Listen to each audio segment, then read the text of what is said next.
Hello and welcome or welcome back. I'm Bo and I am trying my own hybrid approach to budgeting. This video is my revolving funds. Some people would call it envelopes, but I don't usually use cash.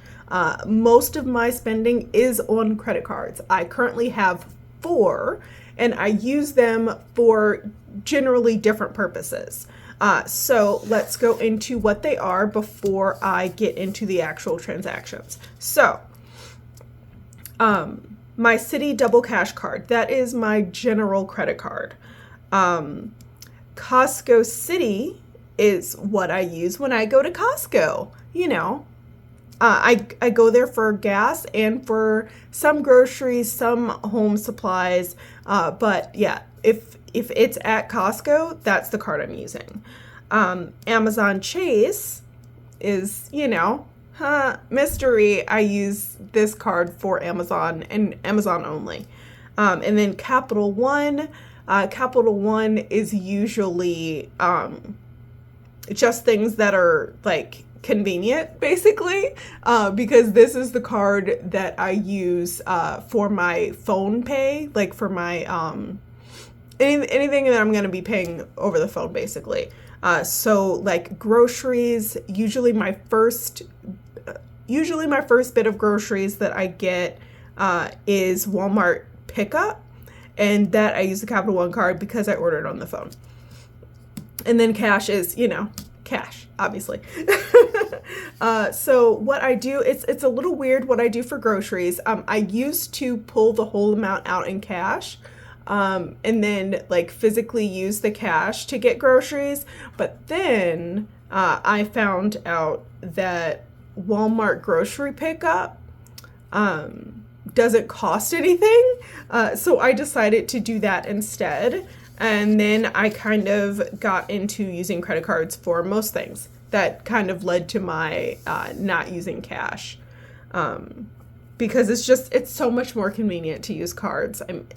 You have to keep on top of it, though. That is the only problem. So let's get into the actual transactions. I color code these transactions by which card I used.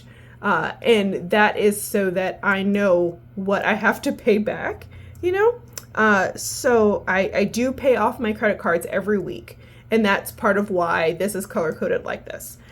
So on the 31st, and you notice I did not allocate my money until the 2nd. So I did spend before I allocated. Don't judge me, don't judge me. It's on credit cards. I always pay them off. It's fine.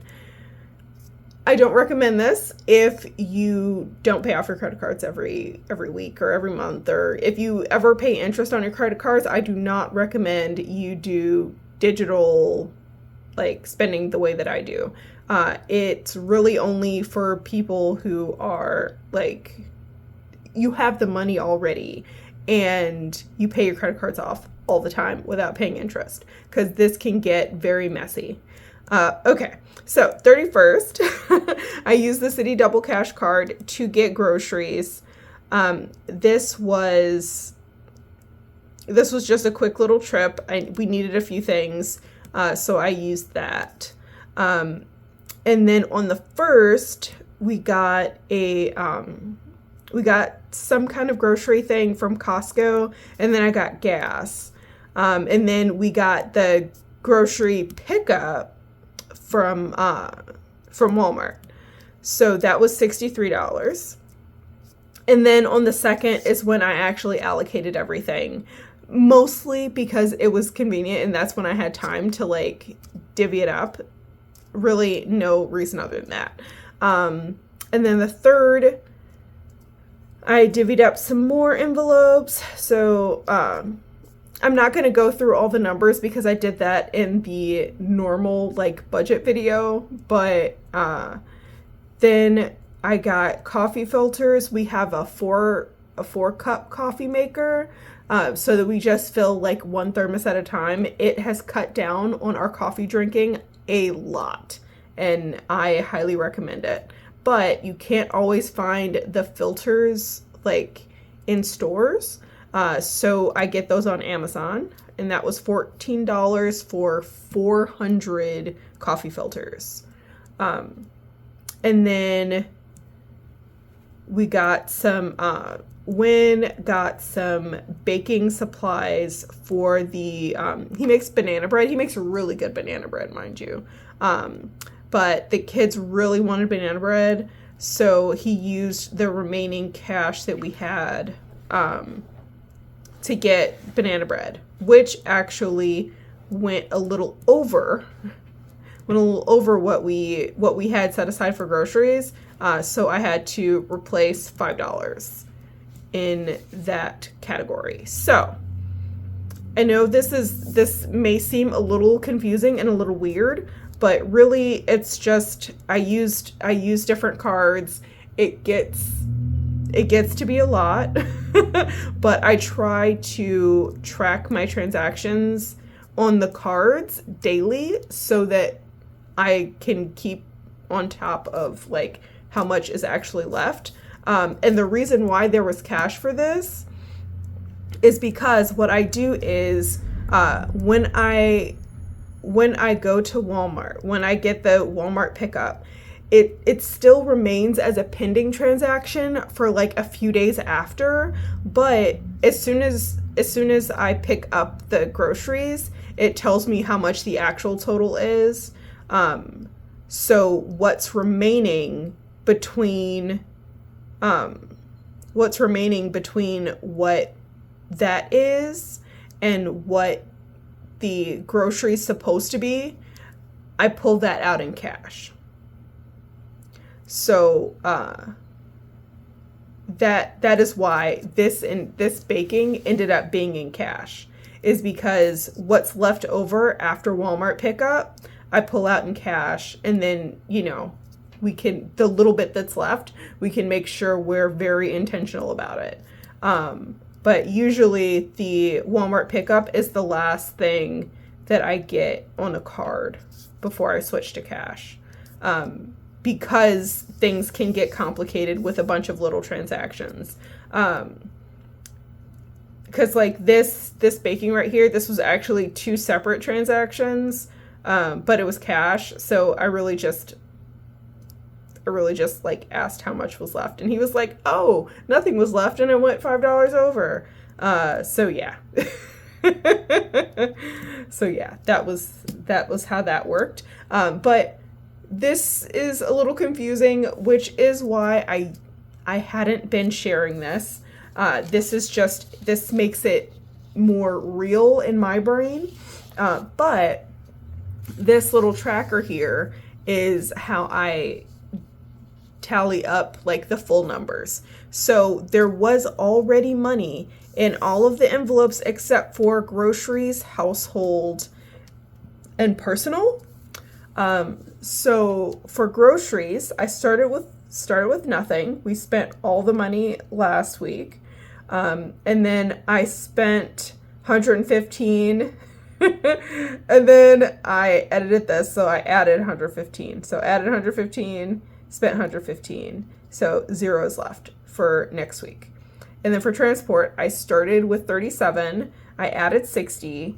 I subtracted 39 because I got gas. That leaves us with 58. For health, started with 144, added 75.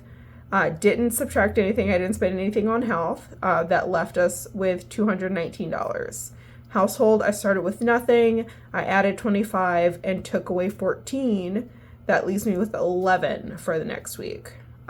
Birthdays, started with 136, added 5. Now it's 141. Clothing, started with 125, added 20, didn't spend anything, left with 145. Shoes, started with 74, added 20, ended with 94. Pet food, started with 24, added 15, ended with 39. Personal, started with nothing, added 20, now I have 20. I don't know if you haven't watched any of my other videos. I generally track what I add to these revolving balances. and not what I take out, unless I go over budget. So I did show the additional $5 added in my regular budget, but that's only because I went over. So because I normally, in my normal budget, I only track what's added to these envelopes, it means I have fewer transactions to go through there, and that it's not confusing because this money rolls over. I'm keeping this money in here until it's spent. So according to my regular budget, this money is already spent. It's already spent. It's gone. It's fine. As soon as it's allocated, it comes out of the budget. And this will eventually be spent. All of it will be. But I like to build it up. So, I might not buy clothing at all this month. I might not buy shoes at all this month. I'm definitely not going to buy pet food this month. Let's see what else. There's probably going to be some health expenses. Transportation. There's probably going to be public transit pass that gets added on here, that gets taken away from here. But generally speaking, this all rolls over. So eventually I really want health to have $1,000 in it. Health in particular, I'd like to have $1,000 in it. Clothing, if I can, I'd like to keep clothing and shoes around maybe 300 so that when we need stuff, we can always get it. But yeah, I don't know. Let me know what you think. Please tell me if you have a channel as well and you do digital revolving funds or digital sinking funds, please let me know so I can follow you, because I know I'm doing this probably more complicated than it has to be. But I don't like the individual little trackers where you only see one category at a time. I don't like that. I like to see everything that's happening. And I don't really know of many other people with YouTube channels who do it that way. But if you know them, if you know people who don't do cash but still do revolving type funds, let a sister know. Let me know, because I want to see how other people do it. I'm definitely not going to change color coding by account, because this lets me know what I need to pay back to the cards at the end of the week. So this is very helpful for me. But if you know somebody who does this, who does the digital envelopes all on one page, let me know, please and thank you. With all that being said, that's really it. I appreciate you so much for staying here. I love you. I'm proud of you. And I hope you have a great day on purpose. Never forget that you deserve financial stability. Bye.